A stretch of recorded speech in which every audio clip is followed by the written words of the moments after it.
Et voilà. Bonjour à tout le monde.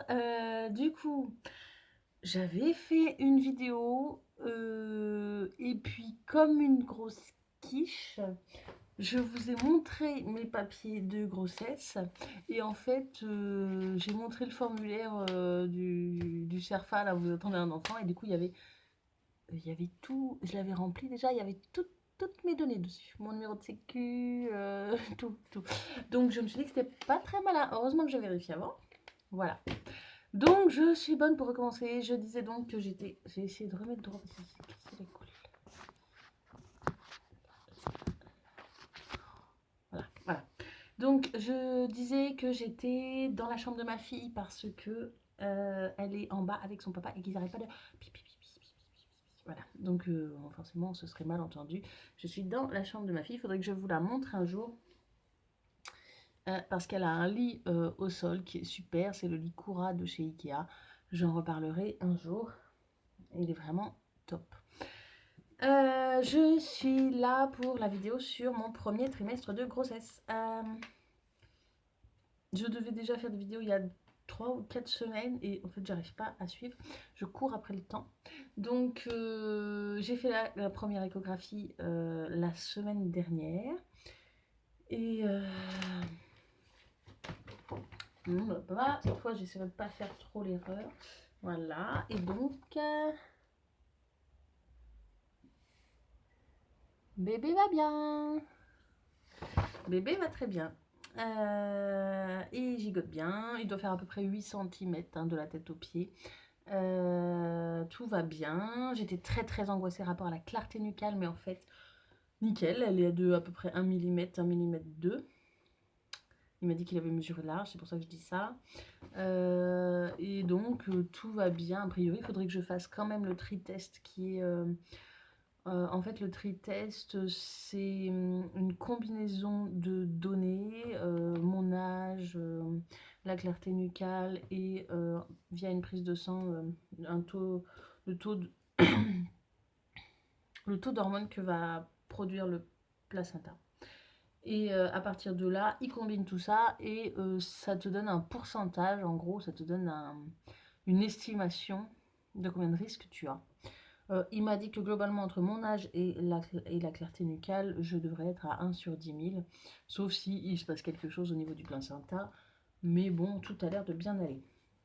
Ce qui me rassure un peu parce que j'ai peur de ne pas avoir le temps de le faire. Parce que, donc, il faut que je le fasse cette semaine-là.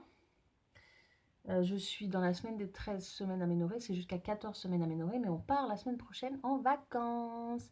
C'est pour ça que j'ai pas trop la tête à ma grossesse, et que j'arrive à rien de m'occuper, et je suis complètement déjà partie.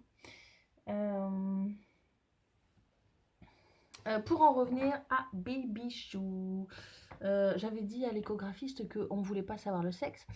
Il a dû me prendre pour une nounouille.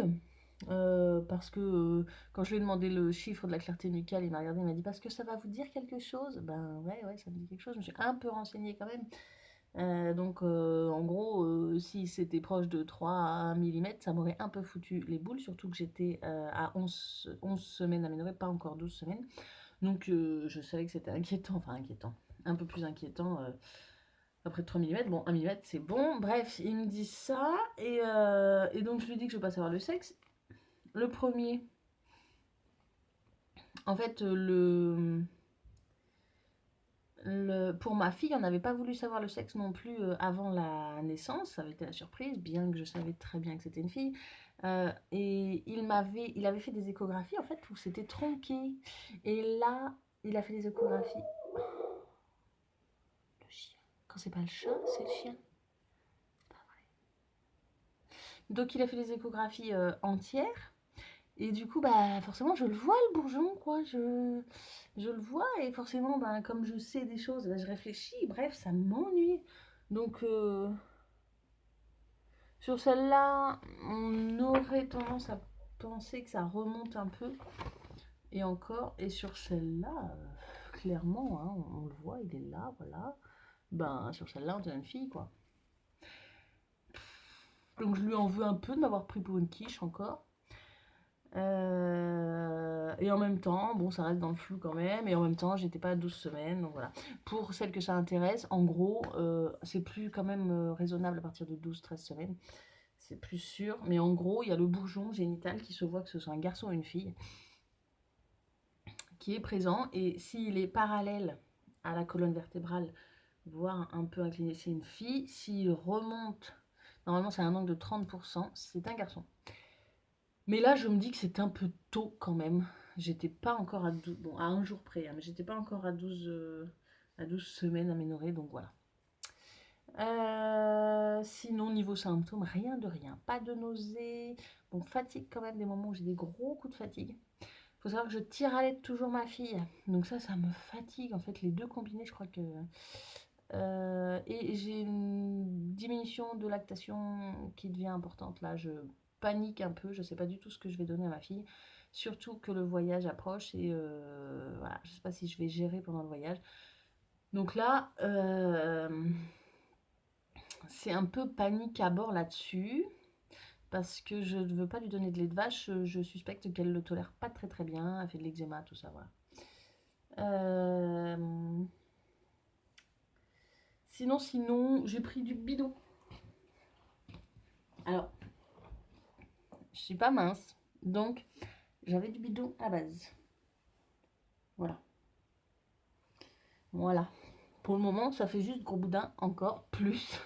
Mais quand je suis en sous-vêtements, ça se voit clairement que c'est un ventre qui commence à être un ventre de grossesse. Faut savoir que ce sera mon deuxième bébé, si tout va bien, mais c'est ma 4e grossesse.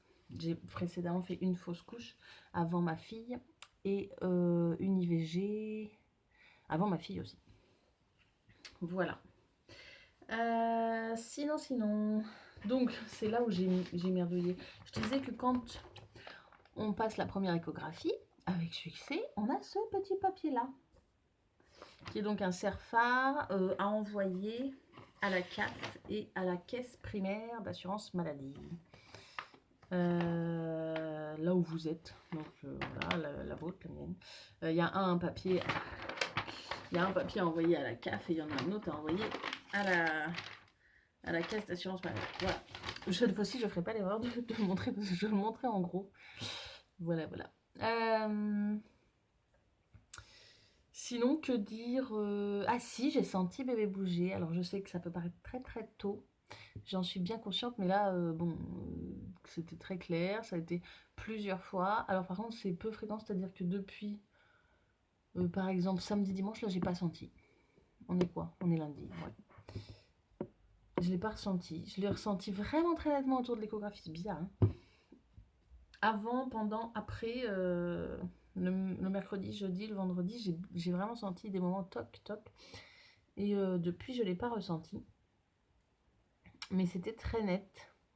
Ayant déjà ressenti ça pour ma fille, là, je ne me trompais pas. Mais là, je ne l'ai pas senti depuis un moment. Voilà, bref. Sinon, je vais faire une vidéo très prochainement. Certainement ce week-end. Rapport. Alors, ça ne sera pas sur ma grossesse.